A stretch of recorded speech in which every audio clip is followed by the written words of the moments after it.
Hey guys, so my presentation is on the 2004 Indian Ocean earthquake and tsunami. So first we're going to do a little background info. What is a tsunami? A tsunami can occur when there is an earthquake, volcanic eruption, or other disturbance below the ocean. The disturbance on the bottom of the ocean may cause the ocean to stir up a massive wave that gets higher as it approaches the shore and cause destruction on land. The wave moves out from the disturbance in all directions and can cross great distances. So, on December 26, 2004, an earthquake occurred along a pre existing fault line between the Indian tectonic plate and the Burma microplate. The heavy Indian plate went under the lighter plate, rupturing a 900-mile length of the fault. The earthquake occurred 31 miles below the ocean floor. The earthquake measured approximately 9.1 on the Richter scale.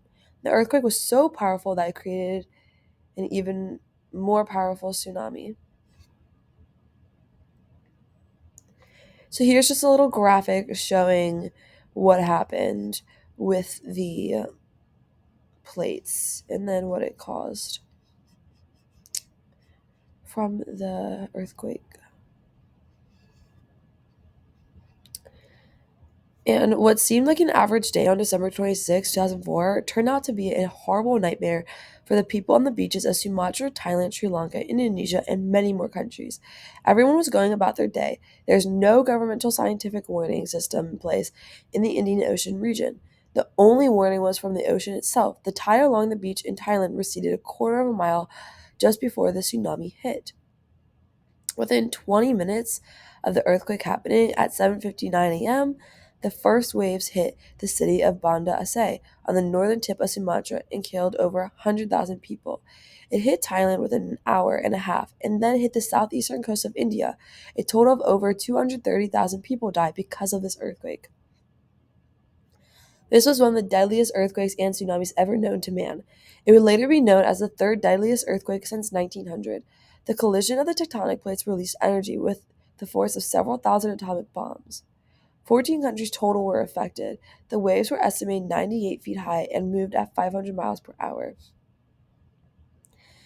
Now, some of the effects because of all of this are that NASA scientists have been able to tell us, using data from the Indonesian earthquake calculated, it affected Earth's rotation, decreased the length of day, slightly changed the planet's shape, and shifted the North Pole by centimeters. It also changed the Earth's rotation. So here are some photos. This one is a bulletin board where people put all their loved ones that are missing from the tsunami. And now we're going to watch a little clip.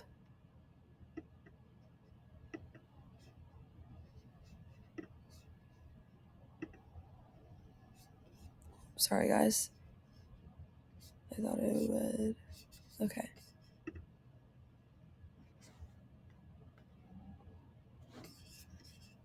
Tsunamis are one of the worst forms of natural disasters. As an example, the 2004 Indian Ocean tsunami, which had waves as high as 30 meters tall, once heading inland, killed approximately 230,000 people in 14 separate countries, making it one of the worst natural disasters ever in recorded history.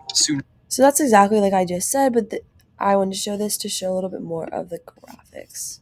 Tsunamis, unlike normal waves, which are caused by the winds and tides by the gravitational pull of the moon, are caused by extremely large displacements of water. In the case of the Indian Ocean tsunami, it was caused by a large undersea megathrust earthquake that measured 9.2 in magnitude. This earthquake occurred along a 1,600-kilometer subduction zone where the Indian plate slid under the overriding Burma plate. As the overriding Burma plate bulged under strain, tectonic uplift occurred before eventually the plate slipped, causing a massive amount of energy to be released and thus causing a tsunami. This earthquake, which displaced an estimated 30 cubic kilometers of water, created waves with an energy equivalent of 5 megatons of TNT, which is more than twice the total explosive energy used during all of World War II. On average, 2 tsunamis occur per year, and approximately once every 15 years, a very large destructive tsunami strikes. You may be asking then, what made this particular earthquake and subsequent tsunami just so deadly? And how can this be prevented in the future?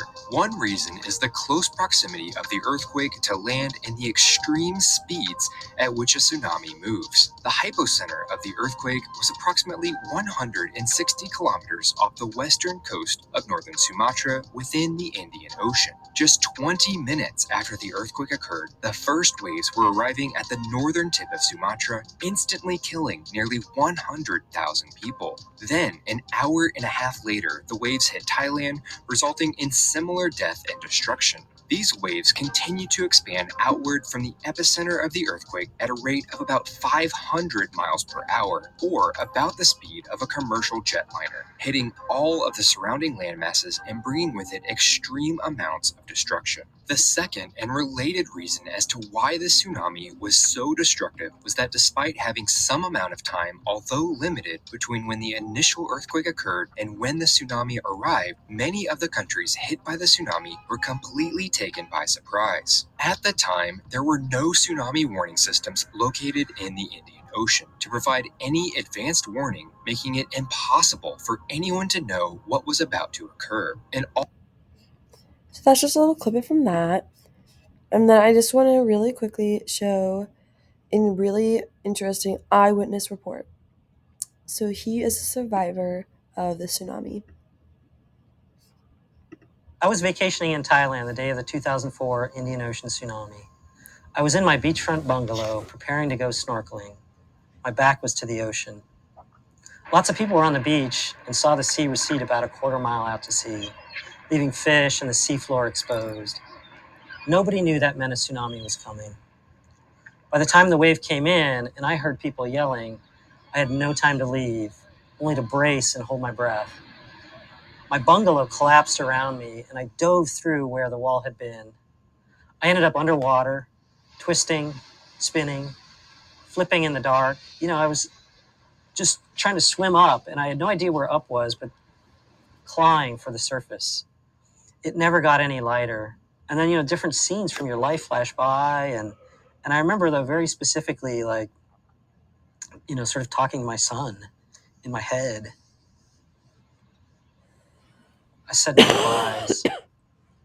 Finally, I popped to the surface. I got a few breaths and thought I'd be okay. But debris was hitting me everywhere.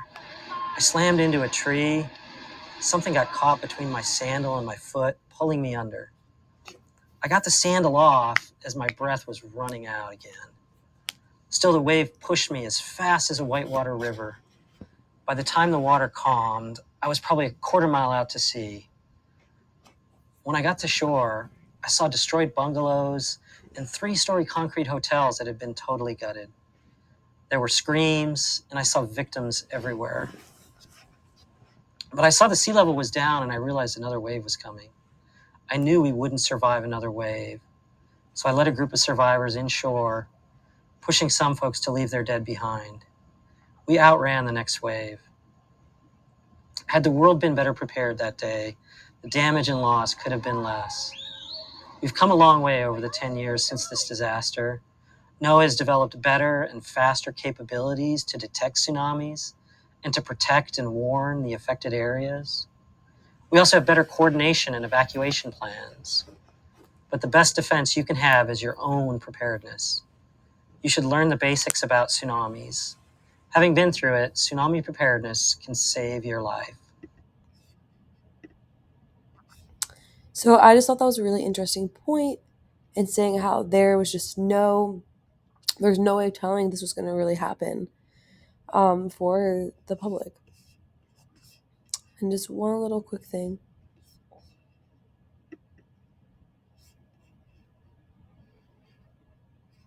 26th of December, recorded history. The Japanese term tsunami, which few people outside the scientific community were familiar with, So unforgettable sorry. as the tsunami of 2004.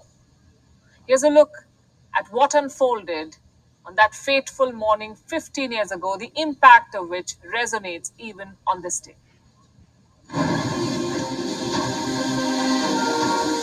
It was 7:28 a.m. local time in Indonesia when the first tremors were felt. Indonesia, situated along the Ring of Fire, is prone to earthquakes, so no alarm bells rang. But this was no ordinary earthquake. Tourists from around the world had gathered for their year-end holidays and had no idea of what awaited them. Minutes after the quake made the earth tremble, wave after wave of ocean water swept over the beaches and deep into the holiday resorts. The world watched in horror and was introduced to the word tsunami. Those who witnessed it and lived to tell the tale described the waves as being over 100 feet high. It was unlike anything the world had seen before. After the Christmas Day celebrations, people were resting in their hotel rooms and resorts. The rising waters of the ocean entered several kilometers deep into the land, sweeping everything away along with it. Many people were sucked into the ocean as the tsunami waves retreated, wreaking havoc, death, and devastation. The seismic indicators measured the quake to be 9.1 on the Richter scale. The emergency responders pressed the panic button. So, what had triggered the tsunami waves? It was the earthquake. So that was just a little also important clip I thought about what really happened. Now, the aftermath, the estimated cost of excuse me of the damage. My apologies. The estimated cost of the damage was just under 10 billion. People's cars and boats were washed away and their houses completely crumbled. Many people who survived the tsunami were injured or suffered the loss of family, friends, or property.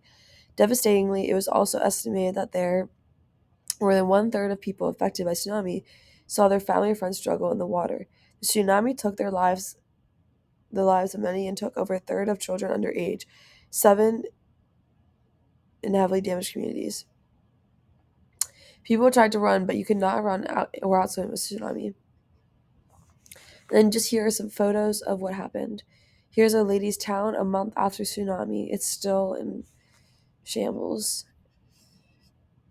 And then here we see that it was able to build up by 2014 again, but the aftermath was just horrible.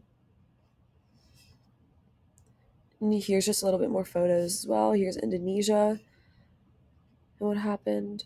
And then here are some of my sources.